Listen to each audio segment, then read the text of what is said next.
Baik, semuanya selamat pagi anak-anak. Pagi, Bu. Baik, sebelum kita mulai, lebih baiknya kita berdoa menurut kepercayaan masing-masing. Berdoa mulai. Berdoa selesai. Baik, tadi sudah berdoa, sekarang giliran absen anak-anak. Baik, Ibu akan mengabsen terlebih dahulu. Azra, Hadir, Bu. Tanis, Hadir. Alif, Hadir, Ibu. Percia, Gali. Hadir, Bu. Oke, semua hadir ya. Ya, Bu. Iya.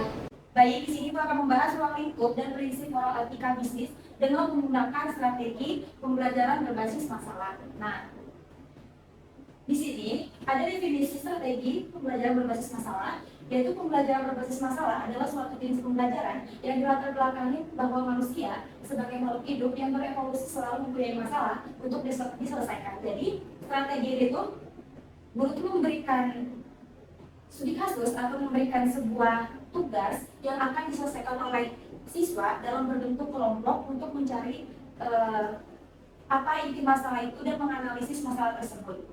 Karena masalah yang harus diselesaikan tersebut tentunya membutuhkan sebuah pengetahuan sebagai referensi dalam proses penyelesaian. Dalam penerapannya, guru memberikan kesempatan pada siswa untuk menetapkan topik masalah, walaupun sebenarnya guru sudah mempersiapkan apa yang harus dibahas di proses pembelajaran diarahkan menyelesaikan masalah secara sistematis dan logis.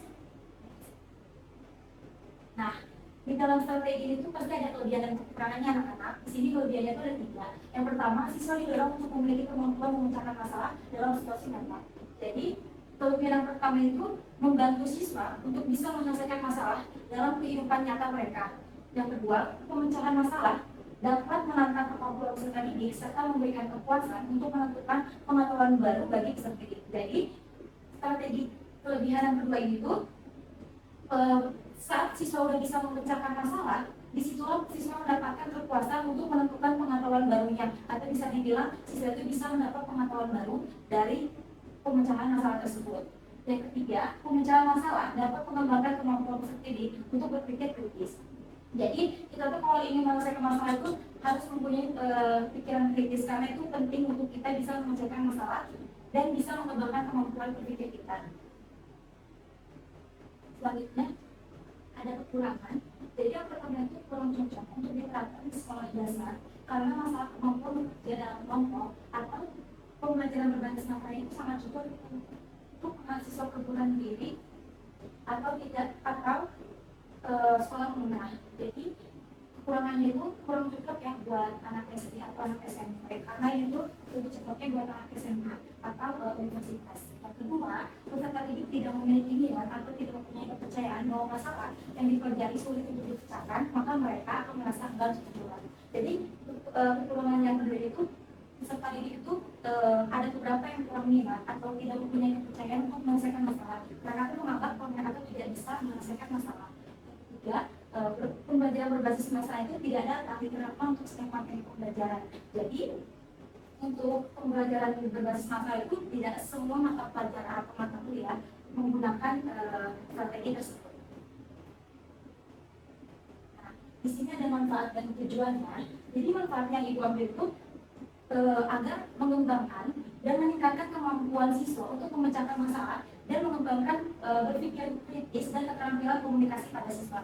Jadi itu sangat penting ya, karena bermanfaat banget untuk siswa untuk lebih mengembangkan kepercayaan dirinya.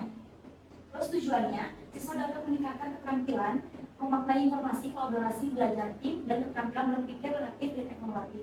Jadi tujuannya strategi pembelajaran berbasis masalah itu agar siswa itu bisa berpikir kritis, terus dia bisa bekerja sama tim, bisa mendapatkan informasi lebih atau mendapatkan informasi di luar pendidikan.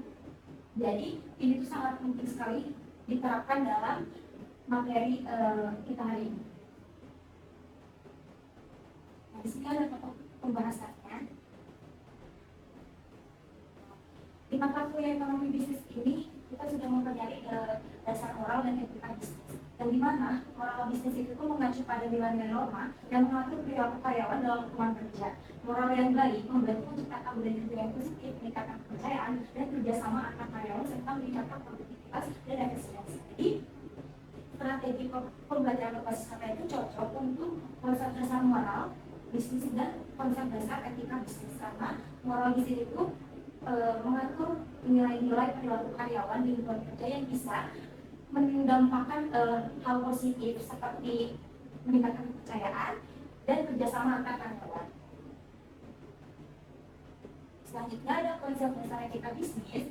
Jadi etika bisnis merupakan seperangkat nilai dan norma yang mengatur perilaku karyawan dalam lingkungan kerja dengan fokus pada aspek profesionalisme, tanggung jawab, dan hubungan antar karyawan. Jadi etika ini juga dapat diartikan filsafat bidang moral yang mengatur bagaimana manusia harus bertindak. Jadi kalau perbedaannya etika dan moral itu, kalau moral itu lebih ke perilaku mana baik dan benar, sedangkan etika itu bagaimana kita bisa mengatur moral sebagaimana manusia harus bertindak.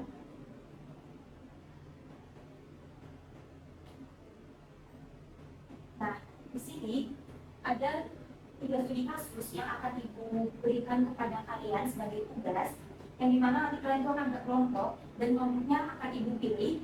Jadi itu akan dibikin 3 kelompok yang masing-masing kelompok itu 2 orang. Dan di sini Ibu sudah menemukan 3 studi kasus, yang tadi Nestle, terus Telkomsel, dan yang terakhir produk hit. Jadi nanti Ibu minta kepada kalian untuk berdiskusi tentang studi kasus tersebut, dan nanti kalian akan mempresentasikannya ke depan.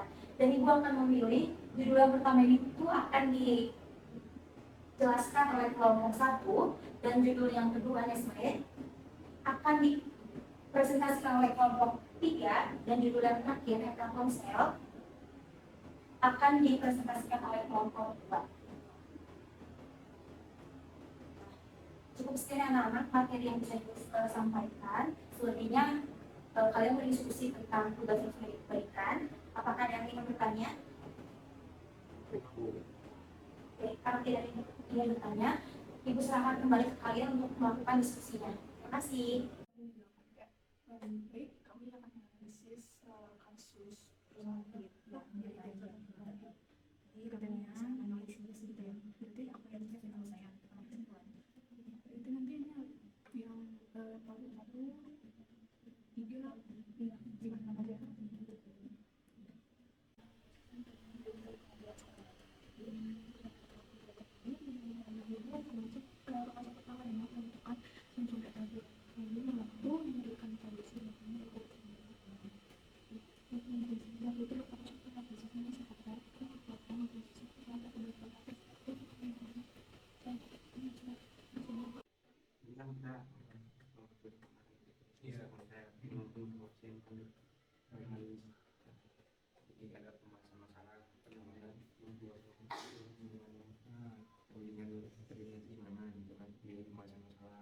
Terus secara sederhana etika bisnis itu diartikan sebagai apa gitu,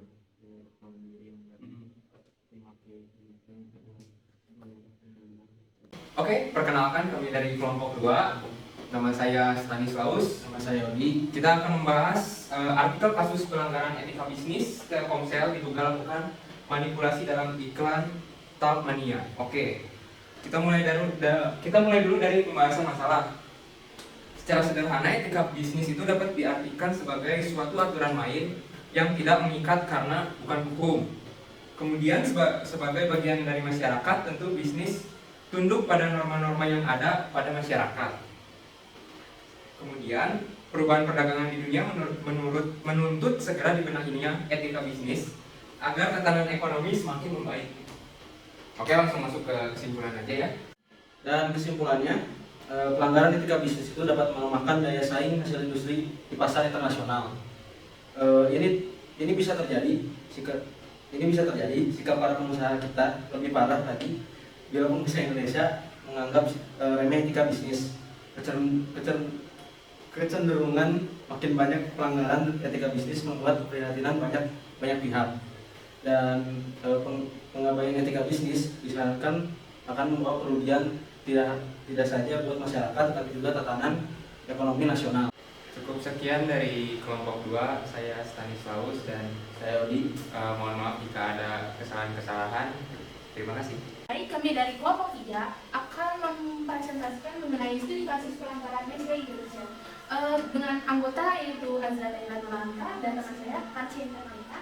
Baik, yang pertama lihat profil Nestle itu tersebut, kalian bisa baca sendiri. Lalu kita langsung ke permasalahan dari Nestle tersebut, di mana pada tahun 2004 produk susu Nestle telah ditarik dari peredaran di sejumlah negara Eropa karena mengandung bakteri Sakazaki yang menyebabkan meningitis, infeksi pembuluh darah atau inflamasi sistem pencernaan yang mematikan bagi bayi maupun orang dewasa. Industri susu nasional Indonesia rupanya telah meremehkan masalah dari bakteri ini gitu. Bakteri Sakazaki ini yang mencemarkan produk susu formula anak-anak.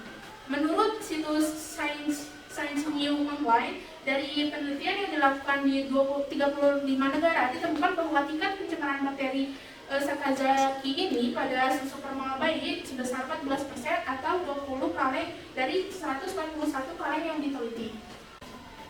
Nah, corporate bisnis prinsipal Nestle ini merupakan fondasi dari budaya perusahaan yang telah berkembang selama 140 tahun. Sejak pertama kali Henry Nestle berhasil meramu telur bayi untuk membantu ibu yang ingin menyelamatkan bayi yang sedang sakit dan tidak mampu menerima air susu, mereka ingin membangun bisnis Nestle ini pada keyakinan bahwa harus memiliki keberhasilan jangka panjang bagi pemegang saham. Kita tidak hanya harus mengikuti semua persyaratan hukum yang berlaku yang memastikan bahwa semua kegiatan mereka yang berkelanjutan, namun mereka juga harus menciptakan hal yang signifikan bagi masyarakat. Corporate bisnis prinsipal Nestle ini akan terus berevolusi dan beradaptasi dengan perubahan dunia. Landasan-landasan kita tidak berubah dari waktu dan seluruh perusahaan mereka mencerminkan ide-ide dasar keadilan, kejujuran, perhatian umum untuk kesejahteraan orang. Nestle berkomitmen untuk menganut prinsip bisnis berikut ini di semua negara. Yang pertama itu gizi, kesehatan, dan kearifan. Lalu yang kedua itu jaminan mutu dan keamanan produk. Yang ketiga adalah komunikasi kepada konsumen. Yang keempat adalah hak asasi manusia dan kegiatan usaha. Yang kemudian berikutnya adalah kepemimpinan dan tanggung jawab pribadi. Lalu keamanan kesehatan kerja, termasuk dan hubungan dengan pelanggan, bangunan pertanian pedesaan, hubungan berkelanjutan serta air. Baik, kesimpulannya adalah meskipun pada tahun 2004 produk susu Nestle telah ditarik dari peredaran di jumlah negara Eropa karena mengandung bakteri Sakazaki, namun di Indonesia sendiri pada tahun 2011 Badan Pengusaha Obat dan Makanan atau BPMO melakukan pengambilan 96 sampel produk susu formula dari berbagai merek untuk menguji kemungkinan adanya bakteri tersebut. Dalam pengujian sampel tersebut, BPOM tidak menemukan satupun susu formula, termasuk di dalamnya adalah Nestle yang terkontaminasi. Pengujian ini dilakukan pada 2008 sampai 2011, dan Nestle adalah perusahaan yang mau memperbaiki diri dan mau bekerja dari pengalaman pahit yang menjadikan tantangan sebagai motivator untuk meningkatkan citra perusahaan. Mungkin sekian yang dapat kami sampaikan. Terima kasih. Perkenalkan, saya Hanayani Binti dari kelompok 1. Sebelumnya saya minta maaf karena rekan saya berhalangan hadir, jadi saya perwakilan untuk menjawab pertanyaan. Nah, jadi pada PT Mekarsari dengan produksi ini, perjalanan obat nyamuk ini dari tahun 1996. Jadi obat nyamuk yang diproduksi oleh PT Mekarsari Makmur ini dinyatakan ditarik dari peredaran karena terdapat zat aktif yang mengganggu kesehatan pada manusia. Nah, zat aktif ini menemukan penggunaan pestisida yang mengganggu kesehatan seperti keracunan darah, gangguan saraf, gangguan pernapasan, gangguan terhadap sel pada tubuh, kanker hati, dan bahkan itu bisa kanker lambung. Nah, jadi dalam perusahaan modern, tanggung jawab dan tindakan perusahaan sering didistribusikan terhadap sejumlah pihak yang bekerja sama. Tindakan perusahaan biasanya terdiri dari tindakan atau kelalaian terhadap orang-orang yang berbeda pada yang bekerja sama di perusahaan. Nah, jadi kita mengetahui bahwa etika bisnis merupakan studi yang dikhususkan mengenai moral benar dan salah. Jadi studi ini berkonsentrasi pada standar moral sebagaimana yang diterapkan dalam kebijakan, institusi maupun perilaku bisnis. Nah, jadi dari kasus ini terlihat jelas ya bahwa perusahaan ini melakukan pelanggaran etika bisnis sehingga merugikan berbagai orang yang menggunakan produknya ataupun konsumen. Jadi mereka mendapatkan laba yang besar dan ongkos produksi yang minimal dengan mengesampingkan aspek kesehatan konsumen dan membiarkan menggunakan zat berbahaya dengan produk pestisida yang seharusnya tidak dihirup oleh manusia. Nah, jadi untuk menyelesaikan masalah ini, pihak PT Mekarsari Makmur ini menyanggupi untuk menarik semua produk mereka dan mengajukan izin baru untuk memproduksi vape yang aerosol baru dengan formula yang telah disempurnakan dengan uji lab, dengan bebas dari bahan kimia dan mendapatkan izin dari pemerintah. Jadi untuk kesimpulannya, pada PT Megasari ini masalah yang terjadi dikarenakan kurangnya pengetahuan dan informasi dari pihak penanggung jawab mengenai kandungan-kandungan apa saja yang terkandung dalam produksi tersebut. Jadi salah satu sumber juga mengatakan bahwa meskipun sudah menarik barang produksi mereka dari pasar dan membuat permintaan maaf, namun permintaan maaf itu hanya sebuah tulisan dan menarik produk itu tidak dilakukan dengan sungguh-sungguh. Ini cukup sekian dari kelompok saya, kelompok satu. Terima kasih. Baik anak-anak, cukup sekian materi yang bisa dapat sampaikan, dan terima kasih juga kepada kalian yang sudah mempresentasikan studi kasus yang kalian analisis. Cukup sekian. Sebelum kita akhiri, lebih baik kita berdoa menurut kerja masing-masing. Berdoa selesai. Terima kasih anak-anak. Terima kasih Bu.